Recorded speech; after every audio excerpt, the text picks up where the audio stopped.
Ойлануға берілген уақыт аяқталды. Бұл жерде заңдылықты анықтай алмағандар үшін подсказка беріп жіберейін.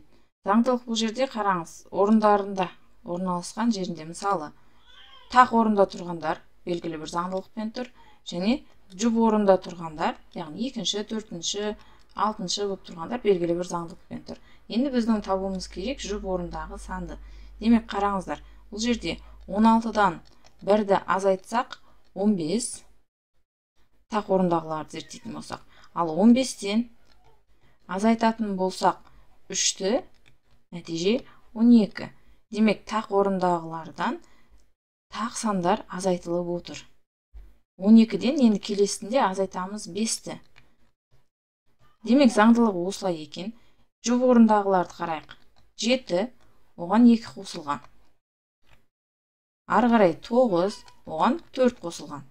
Яғни жұп орындағыларға жұп сан қосылып отыр. Келесі сан табуымыз үшін 13-ге қосуымыз керек екен. Біз 6-ны, сонымен жауап 19-ға тең.